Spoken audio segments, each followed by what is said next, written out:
وما ينظر هؤلاء إلا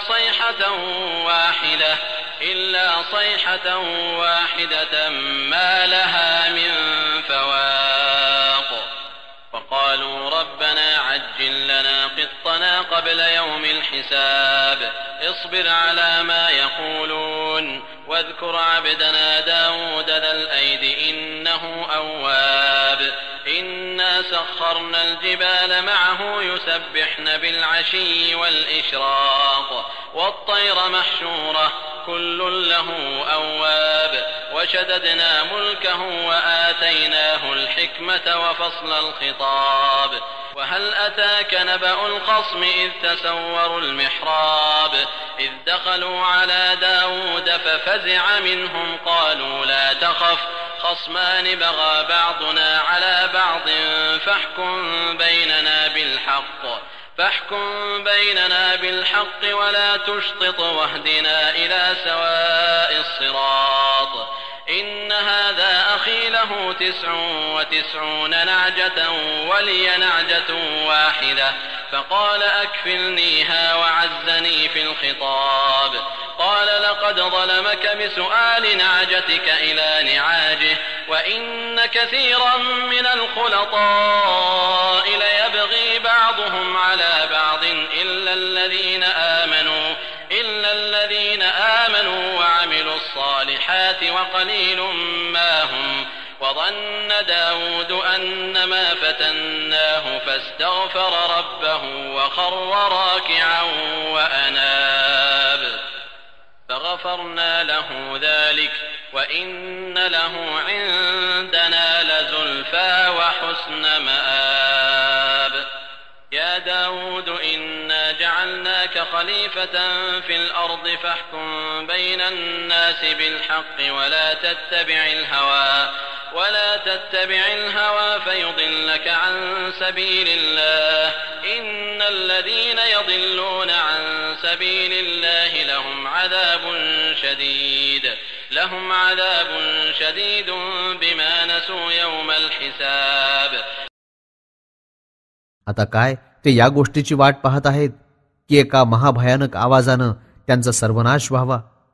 तर असं होण्यात आता काही जास्त वेळ राहिली नाही. आणि म्हणतात की हे आमच्या पालनकर्त्या, हिशोबाचा दिवस येण्याच्या अगोदर आमच्या हिश्श्याची सजा यातना आता त्वरित आमच्यावर उतरवून टाक.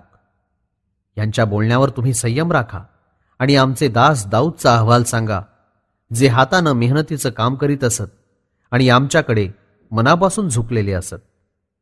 आम्ही पर्वतांनाही त्यांच्या ताब्यात दिलं होतं की त्यांच्यासोबत मिळून सकाळ संध्याकाळ अल्लाहची स्तुती आणि त्याची पवित्रता वर्णन करण्यात सामील होत, आणि पक्षी देखील जमा होत की सर्व मिळून त्यांच्यासह आमची वंदना करण्यात मग्न होत.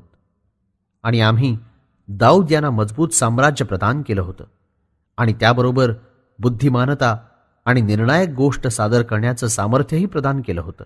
बरं, तुम्हाला त्या खटलावाल्यांची काही खबर मिळाली जेव्हा ते भिंतीवर चढून उडी मारून आत मेहराबमध्ये आले?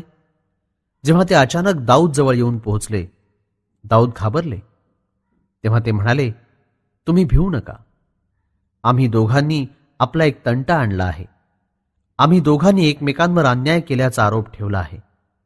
तुम्ही सत्याच्या आधारे आम्हा दोघांच्या दरम्यान आताच फैसला करा आणि दुसऱ्या वेळेवर टाळून खटला लांबणीवर टाकू नका. आम्हाला सरळ मार्ग दाखवा. त्या दोघांपैकी एक जण म्हणाला की हा माझा भाऊ आहे. याच्याजवळ 99 मेंढ्या आहेत आणि माझ्याजवळ फक्त एकच मेंढी आहे. आणि हा म्हणतो की तीही मला देऊन टाक आणि प्रत्येक वेळी माझ्यावर दबाव टाकतो. दाऊदने तात्काळ फैसला दिला की यानं तुझी एक मेंढी आपल्या मेंढ्यांसह मिळवण्याचा प्रश्न उभा करून खरोखर तुझ्यावर जुलूम केला आहे. आणि खात्रीनं बहुतेक भागीदार एकमेकांवर अन्याय करीत असतात, परंतु इमानधारक आणि नेक आचरण करणारे अशी हरकत करीत नाहीत, मात्र त्यांची संख्या फार कमी असते. हा फैसला देताच दाऊदच्या मनात विचार आला की या मुकदमावाल्यांना पाठवून आम्ही त्याची परीक्षा घेतली. तेव्हा त्यानं आपल्या पालनकर्त्या रबजवळ माफीची प्रार्थना केली आणि त्वरित खाली झुकून ते सजद्यात पडले. मुकदम्याच्या सुनावणीबाबत आम्ही दाऊदला माफ केलं आणि आमच्या दरबारात त्याला निकटता आणि उत्तम स्थान लाभलं. हे दाऊद, आम्ही तुम्हाला जमिनीवर आपला खलिफा म्हणजे प्रतिनिधी म्हणून बनवलं आहे. तेव्हा माणसांच्या दरम्यान सत्याच्या आधारावर फैसला करीत जा आणि कुणाच्या इच्छेनुसार चालू नका. असं झालं तर लोक तुम्हाला अल्लाहच्या मार्गापासून हटवतील. निस्संदेह जे लोक अल्लाहचा मार्ग सोडून कर्म करतात त्यांना फार कठोर सजा यातना दिली जाईल की त्यांनी कर्माच्या म्हणजे हिशोबाच्या दिवसाला दृष्टीआड करून काम केलंय.